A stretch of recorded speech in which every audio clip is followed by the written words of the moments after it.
What if the story we're telling ourselves about animal protein, from its impact on our environment, our health, and even animal care, is only half the story?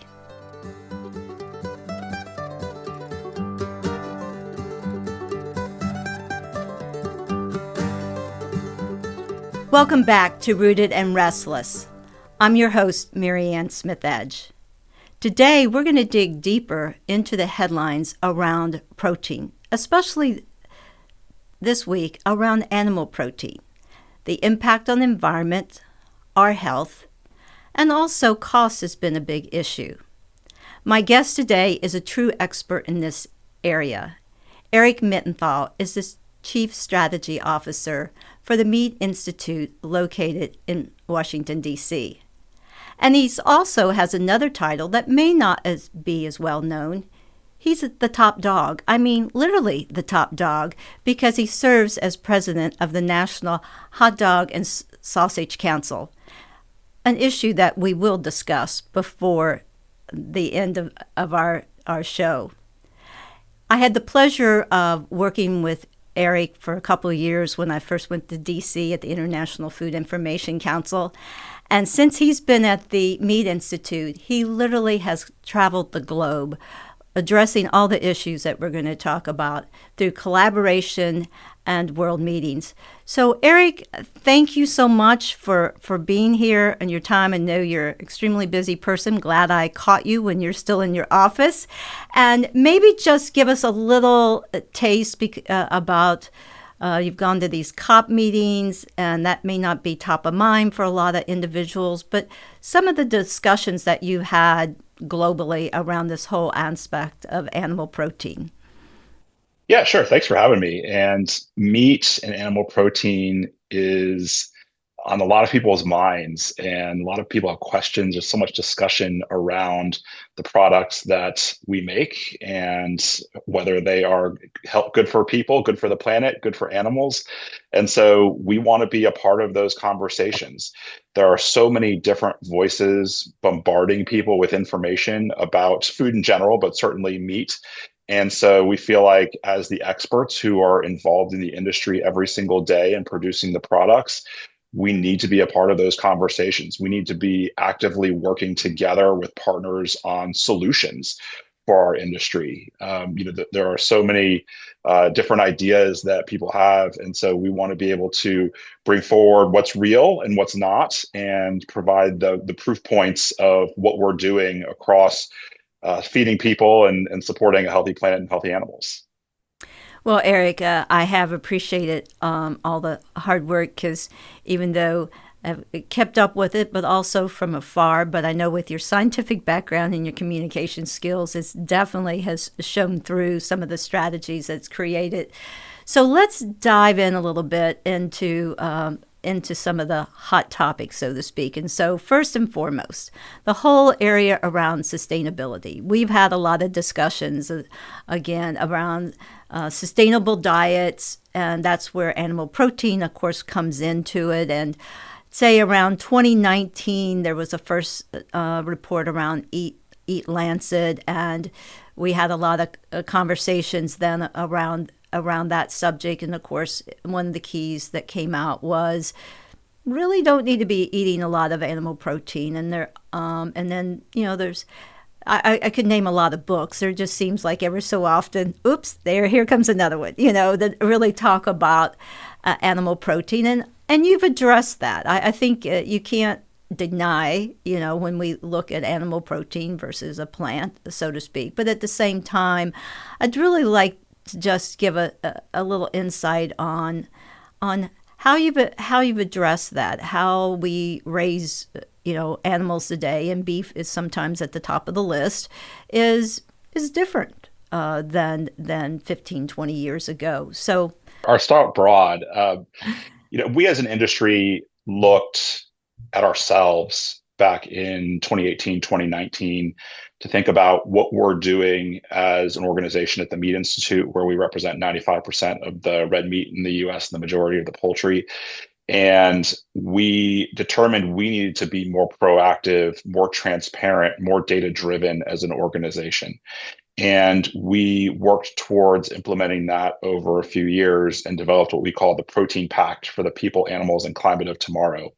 And it really shifts what we're doing organizationally from a defensive mindset to being proactive, being transparent, and providing the proof points of how we are aligning with consumer values. And we, through consumer research, identified 5 core topics as the most impactful when it comes to the questions that people have about our industry. It's about animal welfare, it's about our environmental impact, it's about our food safety, nutrition and food security, and labor and human rights. And interestingly, when you look at the way people think about those topics, they're not individual. They are all very much tied together in people's heads. And so, when people have concerns about animal welfare and questions, that it impacts their perceptions of food safety, nutrition, and vice versa. And so we knew we needed to demonstrate what is the industry actually doing in all of those areas. And we created a mechanism for our members at the Meat Institute to actually share data about the things, the best practices that they implement within their facilities in all of those areas. And for the last 5 years have collected data to show how we are improving on food safety, animal welfare, environment, and have targets that we've set as well. And so it's been a very rewarding journey to better understand where the industry is excelling, where we are have opportunities to improve. And at the Meat Institute, we actually create education and resources where we're seeing companies need additional help to support their improvement. And so that we use that based off of the data, create those things based off of the data that we have. But then we also work with the supply chain. So at the Meat Institute, we're working with meat companies that are providing the meat to the grocery stores and restaurants. But then you have the farmers and ranchers who are doing a ton of great work as well. And so we're working very closely with partners in beef and pork and poultry and dairy and animal feed and animal health companies to bring together all of the work that's occurring across the industry. And there's so much being done from on farm through processors all the way to retailers and restaurants to make sure that our food is safe, that it is healthy, that we're doing the right things to support the land and the planet. And we have the data to show all of those things. So it is a very comprehensive effort. And as we get engaged in discussions around how meat fits into healthy diets, we can bring forward those proof points. And we know that our nutrition is kind of baked in. Meat is a nutrient-dense protein that has all the amino acids. It's very absorbable, the proteins and the nutrients in our products. And so, we want to be able to highlight that as part of the conversation as well. Because when we're having these big global conversations that focus in on environment or nutrition or specific topic, it's important we look at the big picture as well. We're trying to feed as many people as possible in an affordable way, treating animals as best as we can, treating the planet as best as we can, and trying to thread the needle across all those things. And we're making sure that our members are taking the steps that they need to achieve that successfully. And you've highlighted a lot of the issues overall broad. So I think with sustainability, and you and I've talked about this before, is sometimes the data maybe doesn't always represent, when it talks about greenhouse gas, aspects, or, in some recent book that's been written, it kind of talks about animal and especially beef as related to if we have all this beef, then we also are it's all the issue then becomes deforestation. So obviously you could talk hours on that, but just what do we need to realize when we kind of look at, here are some of those headlines. What's the rest of the story? Yeah. So in the US, if you look at the emissions data across all industries in the US, agriculture as a whole is about 10% of total US emissions. transportation, and energy are the largest sources of emissions in the US. If you look at animal agriculture, all of animal agriculture is about 4% of the US total emissions. So in the US, it's a fairly small percentage. Now we do have emissions, and we need to make sure that we are reducing our emissions as much as possible. We don't have large rainforests in the US. Deforestation is not something that we really experience within the US context. The vast majority of beef in the US is coming from US sources. We do import from some countries, including a small amount from Brazil. We've increased our imports recently for ground beef from Argentina a little bit recently, and some from Australia and New Zealand as well. But on the whole, those are fairly small. And again, it is important that we work to minimize our impacts as much as possible. And a great deal of that has been done through efficiency in over the last several decades, where we have actually right now the smallest cattle herd that we've had in many, many decades. And it's part of the price conversation, which we'll get into. But the amount of beef that we produce from the lower number of animals that we have is substantial. And if you were to look at the number of animals and the amount of beef we produced decades ago versus now, we're producing comparatively much more beef. And it's because we're able to do so efficiently and with so limited impact. And we look at all of the different ways we can continue to reduce that, whether it's through feed additives or genetics or vaccines. There's a lot of different pathways to do that. And the industry is very actively working towards making sure we're able to implement those and continue to reduce our impacts to the planet.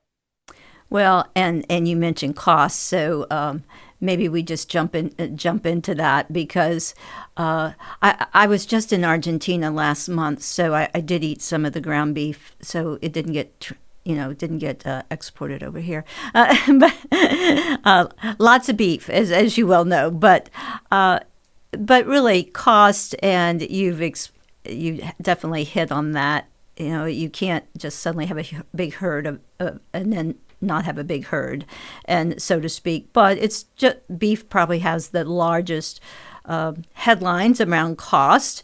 But let's talk a little bit about that cost effective. And it's not just beef. There's a lot of different meats options as well. Yeah, across the variety of animal proteins, there's different pressures related to cost. I mean, certainly, inflation across whole of society impacts our food products, and certainly we're seeing high gas prices right now. I don't know to the extent that will impact food products in the near term, but has potential over the long term. In the meat sector, cattle take the longest to raise, and so the market will just be slower to recover when the herd size is low. I think in poultry and pork, the cost pressures have largely been related to animal health and disease outbreaks. You've seen avian influenza, which was a big cause of egg costs going up last year. And then in the pork side, there's PRRS, which is a disease that impacts pigs that the industry is actively working its way to navigate. And so those lead to costs increases when those issues happen. But in pork and poultry, the lifespan of the animal is just shorter. And so you can turn over the herds in a much faster way, and that reduces the price pressure specifically for those products. On the beef side, right now we're in a situation where the herd is the lowest it's been in decades, and that's for a variety of reasons. Some of it's just cyclical in nature. There's been a drought that's impacted our ability to raise more animals. And then you have the New World screwworm issue down in Mexico, where we do import animals from Mexico to fill out our herds on an annual basis, but that is not happening at the moment. because we don't want to bring that disease into the US. And so USDA is actively working, and many experts are actively working to find pathways to eliminate New World screwworm. But at the moment, it is impacting the marketplace and leading to higher prices. But demand remains very strong, and that's the other piece of the puzzle too, that people are still purchasing beef and they are looking for it because they want to eat more protein. They understand it's a nutrient dense product and good for their families. And so that's the other piece of the equation. Demand remains very high, and so basic supply and demand. When you have a lower supply, high demand, it does increase prices, and everybody's working to figure out the ways to improve the pricing, but it will take time in the beef herd. Now, let's hear from Mindy Herman, registered dietitian, food and nutrition writer, and a guru on all the latest food trends. Hi, Marianne and Eric. This is a pretty exciting time for all things meat, with the summer grilling season just around the corner. I took a look at North American 2025 meat product launch data collected by Innova Market Insights. New product launches for deli meat, meat products, and poultry all rose annually between 2021 and 2024. Over half of North American consumers surveyed by Innova said that they actively try to consume more protein. Their major considerations are taste, freshness, and cost when buying meat. In 2025, the Rabobank BBQ Index price for a 10-person meal that included one cheeseburger with lettuce and tomato, one chicken sandwich with lettuce, tomato, and a slice of cheese, 2 handfuls of chips, 2 beers, a soda, and a few scoops of ice cream went up about 4%. Regardless, we love our grills and barbecues, and the season's almost here. Now, let's return to our conversation. And, as a couple of guests I've had earlier to address us has mentioned that, and the reality, as one said, a rancher, of course, has gone through a lot of low cost. It was not a revenue generating necessarily herd to have, and now it is. And frankly, some of them aren't keeping the females for moms, so to speak, because it's kind of the supply and demand, as you mentioned. And I think that's the important thing. The reality is that what we eat, there's so many factors that go in it, and sometimes we just think, well, why is it not on the grocery shelf or not? And it's a much more complicated, which is the whole concept of this podcast anyway, that it is that food is a much more complicated story than what we sometimes think. So let's, and animal welfare, constantly comes up. And, for one that grew up on a dairy farm, I get it, been in that spot to address it. But then I'm thinking, you don't know how hard people work to make sure their animals are definitely healthy, because healthy animals mean a healthy bottom line. But it came to mind about a week ago. Something I posted is that an individual sent back on labeling and said, "Well, I wish there were more labeling regarding animal welfare on, protein products that she bought, that she had been in some country and she saw that." And I'm curious, because you and I both know that sometimes labels can just be a great marketing tool, but we're not really don't have the measures, and not that we're not doing, as you've mentioned, maintaining animal welfare, but how can we transfer that to, quote, a label, or communicate what is being done? And there's been a lot of changes throughout the whole cycle from farm to table around animal welfare. Yeah, animal welfare is a critical topic, and you're right on that. It's in the farmer's best interest, in the industry's best interest, to treat the animal as best as we can. A well-treated animal leads to higher quality product. Higher quality product leads to more sales. It has a direct impact on the bottom line to make sure that animal welfare is a high priority and it's the right thing for the animal. And so we are actively measuring with our members several metrics related to animal handling, handling audits, both in our plants and in transportation. So basically, with our members, the processors, from when we take the animal from the farm all the way through when we are processing it in a plant. And we've worked with Dr. Temple Grandin at Colorado State University over the last few decades to develop really strong standards that measure animal welfare outcomes and then have those audited in our facilities. And we update those standards and audits every several years as we better understand proper animal handling and welfare practices and how to measure those.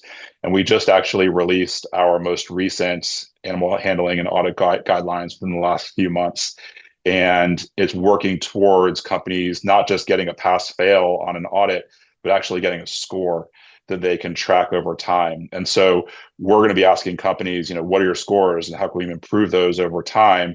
And then we're looking to the standards that are implemented on farm. And so for each of the different species, organizations have worked with veterinarians to identify the best standards for beef, pork, poultry, and how to implement those and train people on farm for how to properly handle the animals. And so those are programs called Beef Quality Assurance, Pork Quality Assurance. There's the International Poultry Welfare Alliance that have all developed standards, and the industry actively trains people on those standards every year, where you have thousands of people going through and getting trained or retrained on proper animal handling standards. So it's hard to measure beyond just the trainings that you do.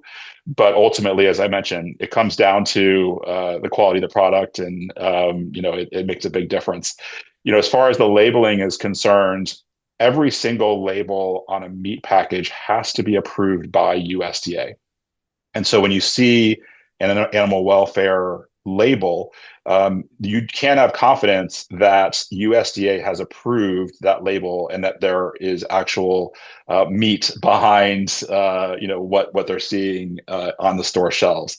The complicating factor is that on a meat product, it's not that large of a package. People want to be able to see the meat inside. And so you don't have a ton of space for all the information that you want to be able to share. And so it's not easy to provide all of that. Some companies put QR codes on their packages, but we want to be able to provide more at the store, but also balance between what do people truly want to know? What are they seeking? How do we use that very valuable space for providing as much information as we can that's usable and understandable, while also allowing them to see the product that they're purchasing?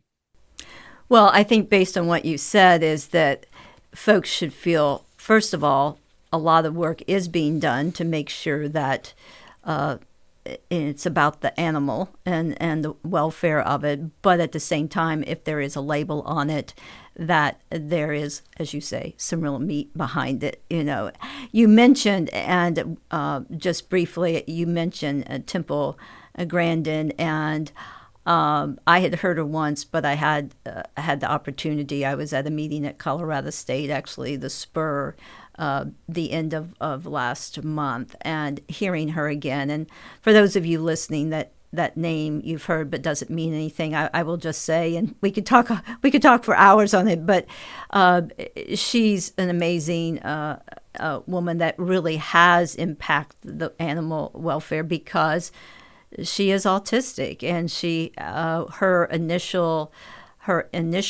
love for horses and animals as she was growing up really has, and then going on to college, she teaches at Colorado State, and in animal welfare, is that what she has learned and her connection to animals, and seeing how she details drawings on how to change what is done from stockyards to processing is amazing. But a true champion, but just a marvel in that regard. So when you mentioned it, is that uh, evident that her impact has definitely been felt.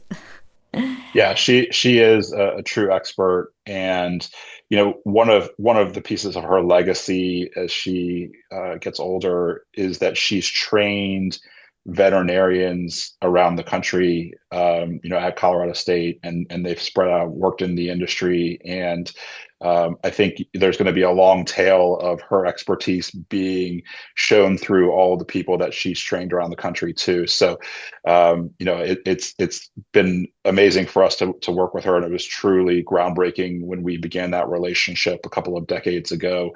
And she has been had a massive impact on animal welfare in the industry and continues to today.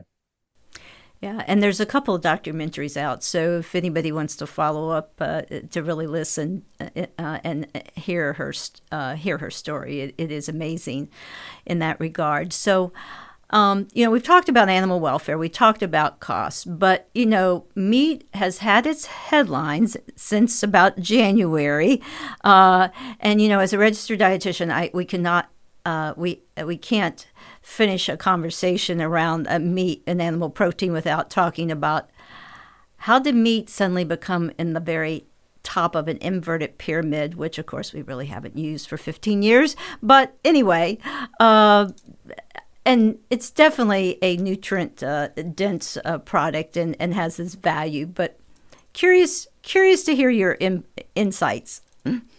Yeah, I mean, certainly the consumer demand and understanding of meat as a nutrient dense food has increased substantially over the last several years. And there are some really great experts that are working on the science around meat and nutrition and where it fits. I actually had a presentation from one of those a couple of weeks ago to explain a little bit about how the dietary guidelines were put together and the role that meat plays. And his message was, start with calories and the amount of calories you should be getting in your diet, and then prioritize nutrient dense protein products as the first calorie source that you want to look at. And certainly meat fits into that category. Now, there are a variety of different protein sources, but as our products are complete proteins, they are have nutrients that are really easily absorbable, and so that's kind of the message at the top of the pyramid. And then he highlighted the importance of dairy as a protein product, and then getting fiber through vegetables and fruits, beans and legumes, as another kind of next step in the priorities, and then whole grains as well. So I think a lot of what I've read has been kind of critical a little bit of some of that, but I think the overall message is, eat nutrient dense foods. And I think we can get really strong nutrient density through animal protein products. You don't have to trade off. I think some of what I've read recently is concerns about a trade-off between protein and fiber. I think there's great opportunity to get both in a healthy diet. And so one of the things that we really stress is this is not either or. Meat and vegetables and fruits and whole grains work very well together. We don't advocate for a carnivore diet. We advocate for a balanced diet, and believe meat is an important part of that. Well, exactly. It's always been about balance, and as you said, it's always been protein and the concept. And of course, we know between GLPs and sports nutrition and aging and longevity, protein is hot, so to speak, and that's a positive thing. But how to look at it in a very positive way, because everything that you've just mentioned. But since we're talking about meat, and before we wrap it up, I think we need to go back to talking about you also having the top dog title, and I think it's. I've actually seen you sometimes in a rather interesting outfit. So you can around National Hot Dog Day. So I know you get a lot of questions, and they're a lot more fun to answer probably around that. So I just, hot dogs are something I'll eat occasionally, but at the same time, so I'm going to hear it from the expert. What do I need to look for? What's the best condiments? and you probably can't say, but where's the best place to buy a really great hot dog? So, in your role as the National Hot Dog and Sausage Council president, I want to hear your expertise here. Yeah, so you said it. I'm the president of the Hot Dog and Sausage Council, the hot dog top dog, and it's the fun part of my job. People love to talk and debate hot dogs, and it puts a smile on everybody's face. We were actually started more than 30 years ago because people had questions about hot dogs, about what's in them, about the nutrition, and certainly the nutrition and some of those questions remain today. And hot dogs are made the same way, with the meat, the same meat that you're eating from ground beef, for example. If it's a beef hot dog, it's just ground up very finely and mixed with different spices and cooked. And the number one question we get is a hot dog a sandwich? I get it. It used to be daily for a while. The pandemic kind of quieted things down on the hot dog sandwich conversation, but it's been picking up a little bit lately. The answer is no, a hot dog is not a sandwich. And the reason why is we keep it very simple. When it's on a bun, it's called a hot dog. When it's not on a bun, it's also a hot dog. The bun is irrelevant. It's just a hot dog. And so people love to debate us. We also have an etiquette guide on our website at hot-dog.org that is meant to be tongue-in-cheek. It's very fun, but our number one piece of etiquette that people like to debate with us is, does ketchup belong on a hot dog? And we say no. If you're over the age of 18, it's time to put the ketchup away. For the kids, it's okay. But when you're an adult and you have a more refined palate, the sweetness of the ketchup is not an ideal match for the hot dog. So I'm more of a simple guy, mustard, maybe some onions. I'm from the South. I do love a chili dog. When you're down south, I'm sure for you in Kentucky, you probably get your share of, you get the conies, Right. probably coming from near Cincinnati. It's a fun food, and I'm agnostic on who does it best. There's so many great ones out there. And so it really depends on your taste, but every grocery store has a variety of hot dogs and sausages. And I think that's one of the things that we really like to highlight is the number of choices on the marketplace, choices in terms of flavor profiles, sizes, and then even nutrition. You find hot dogs that are lower in sodium or lower in fat, depending on what people are looking for. And so you can find the ones that fit your lifestyle patterns and choices, and they're all available for you. And National Hot Dog Day is? It's the third Wednesday of July, which I believe is July 15th this year. That's right. It's July 15th. We do a big celebration and love to just highlight how wonderful hot dogs are. And July is National Hot Dog Month. We get to watch Joey Chestnut eat 70-something hot dogs on Coney Island, which we do not advocate for the average person. No, I don't know how that gets done. I don't even want to talk about it. But I think that's as we're it's spring, we're getting into grilling season. So, this is a perfect time to kind of talk about our animal proteins. But hot dogs for me, it's grilled and mustard and pickle relish. I'm really into the pickle relish. It's a great combo. You can't go wrong with that. I know, in that.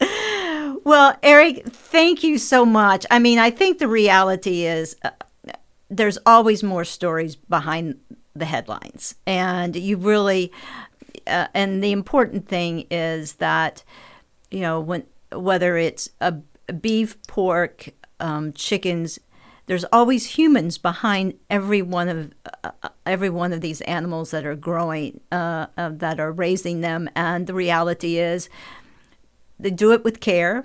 And what you're doing with the Meat Institute, I think when you've talked about, there's a lot of hard work that's gone in over the last several years to really make it a better product, not only from a health standpoint, but sustainability and looking at it from, and there are cost realities, but you've explained that so well also. So it really is that it's been a pleasure to reconnect, and thank you for giving us a really insight that the next time when you see the headlines, think about there's a bigger story behind the animal protein than what we really see. So thanks, Eric. Any last comments before, like, where's the future of meat going, in that regard? Any thoughts in that regard?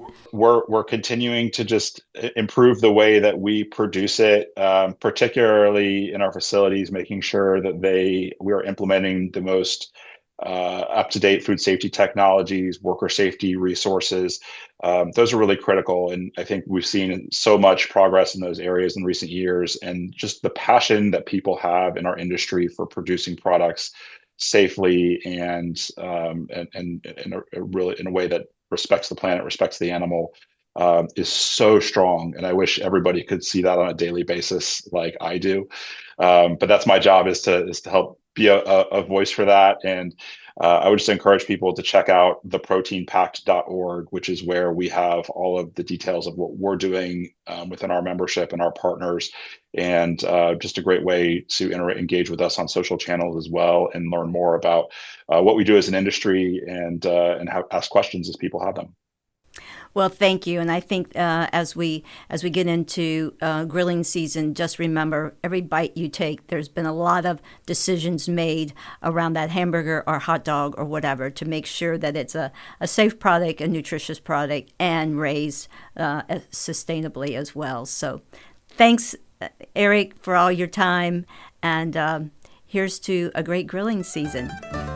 Thank you for listening, Rooted and Restless. It's all about digging deeper into the behind the scenes about food, agriculture, and nutrition, because after all, every food has a story, and sometimes it's not as simple as it seems. Subscribe to Rooted and Restless wherever you listen to podcasts, or find us on YouTube.